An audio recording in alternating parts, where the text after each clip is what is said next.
My name is Rachel Mannion, and I'm the Executive Director of the Canadian SkIN Patient Alliance and the Canadian Association of Psoriasis Patients. And I am so delighted to introduce Anne-Marie Pinel, who is a congenital heart defect survivor. And she'll tell us a little bit about what that experience was like for her and what led her to the point of even having a heart transplant.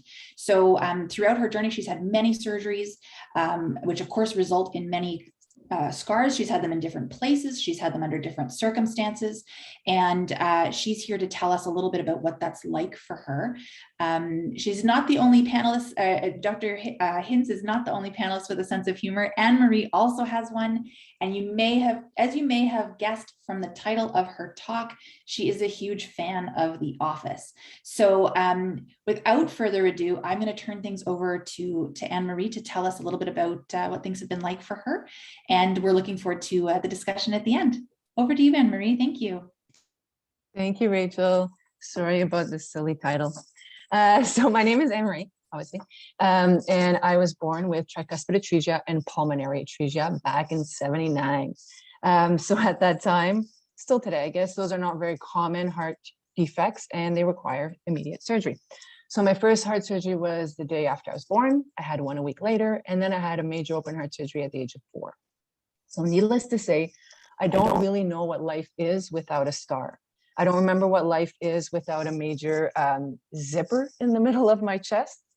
When I was really young, it wasn't something that I thought of. It wasn't something that bothered me. And as I got a bit older, probably, 9, 10, 11, when really all children start being self-conscious, I got really self-conscious about it.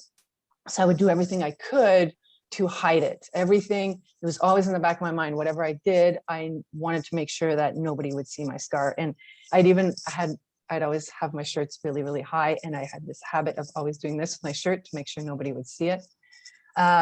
Anyways, it was always there. My kind of self-consciousness about it was always there. That probably went away like later in the end of my teens or my early 20s, when I just started realizing that it's not going anywhere and it doesn't really matter. So I started just wearing whatever it is I want to wear. That's where I noticed how many people stare.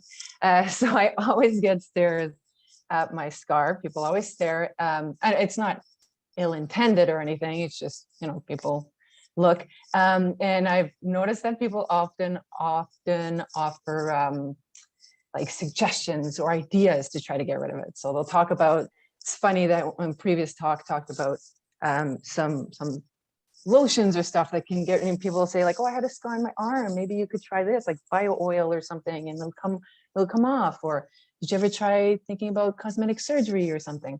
Anyways, generally speaking, I am comfortable with my scar and never really think about it. But it's funny. So I was married for 12 years, and then just the last couple of years got separated, and then decided I'm going to go online dating, and went on my first date. And the person who was really nice, one of the first things was like, oh, what's that scar? And then it kind of hit me like, oh yeah, like I'm meeting new people. They might have strong opinions about the scar. They might think it's gross. And those feelings kind of came back of like, oh, anyways, I guess it's, you get older and who cares, but it is something that's always there. So speaking of getting older, as an adult, I also had heart surgery. Things started not going so well with my heart. I guess the surgeries I had when I was younger, they're kind of more palliative surgeries in the sense that they don't fix the problem. They just allow my heart to work and work a little bit longer with better quality of life. So in my 30s, I ended up having another open heart surgery. That was pretty big. It was a revision of the one I had when I was 4, along with a bunch of other additions to it. So the recovery after was really long. And I thought after this, I was going to be superwoman. I was going to take on the world. I'd start running marathons. Why not? But that's actually not what happened. So I was a bit better for a couple of years. And then heart failure just got worse and worse and worse. And when you're that sick, I think, or maybe it's just me, I don't know, but you kind of get used to it and you kind of just live with it and forget. So I didn't realize I was dying. But I was supposed to do this minimally like invasive kind of procedure. at the Toronto General. So I went, and my doctor there told me, that's not an option for you. So you can either go home, you have a couple years to live, and we can try to help you have a good quality of life during those few years, or we can see if you can get on the transplant list. So September 25th, I had a heart transplant, but the heart wouldn't start right away. So it wasn't safe yet. So they put me on an ECMO. They kept me on the ECMO for 4 days. And then when they removed me from the ECMO and closed me back up, which is where I got my third kind of zipper scar, they realized that I wasn't reacting properly. So they did a CT scan and saw that I had a subdermal hematoma. So I was internally bleeding and the blood was pushing my brain. So they had to do an emergency craniectomy where they removed the bone here, put it in the freezer or the fridge for 3 months. And then I had another craniectomy to put it back. So needless to say, the recovery from this was huge. And I had new scars. I have some on my back. I have scars on my chest. I obviously have my major zipper, and I don't know if you can really see it a little bit, but scar on my head now to add to the collection. The thing with recovery is that the surgeries I had were huge ones, and the recovery was life-threatening. There was a lot of things to consider. Like, I'd like to think that recovering from a heart transplant is like a full-time job, because you're taking medications 7 different times during the day. They have to be exact right time. Now you're immunosuppressed. So before it was even cool, you have to wear masks and you have to avoid crowds and you can't eat food that was out. And there's a lot of things to think about. So what I came to realize is, through all the recovery and all the instructions you're given and all the booklets you're given and the information, nobody ever talks to you about the scar. So all the surgeries I've had, I never had any information about how to care for my scar.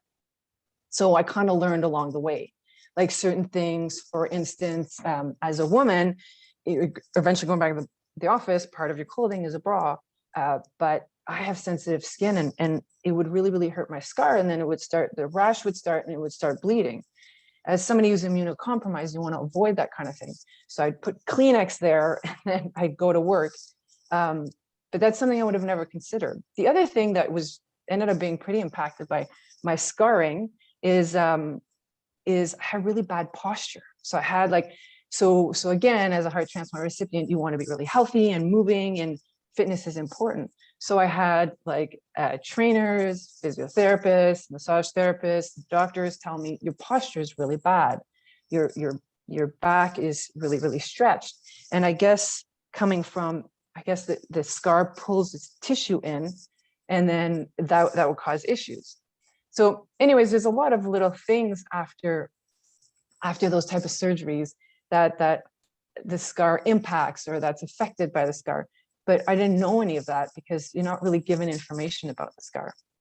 I guess if I were to do it all over again, which I hope I don't have to ever do it over again, but if I did, I'd love to have some kind of cheat sheet or some kind of, I don't know, package or something that explains to me what I can do to care for my scar or to prevent any issues that the scar can bring afterwards. I sound like I'm really negative talking about my scars, but I love them. If it wasn't for my scars, if I didn't have those scars, I wouldn't be here. So yeah, that is a bit of what happens when you're recovering from all these surgeries. The scar, although some of the things that I went through or the heart issue or whatever, those things are gone, but the scars are always there. So they don't go away. So yeah, ideally it would be nice if there was more information before leaving the hospital to tell you what to do to care for those scars. That's about it. Thank you for listening to me. Thank you so much, Anne-Marie. And I'm totally going to text you after this because we should make those packages for people. I absolutely agree. I really appreciate you being here today to share your story. It's nothing that you have gone through has been easy. And we really appreciate you being here to tell us a little bit about what that's like, both the big things like having part of your skull in the freezer for 3 months and then having to have it come back. But also just how when you're healing, when your body is healing, it's actually the scar that was you mentioned that was causing your postural issues, and how that, that can be really impactful too. So on your life. So thanks very much for sharing those insights with us. I'm going to share the floor here with Dr.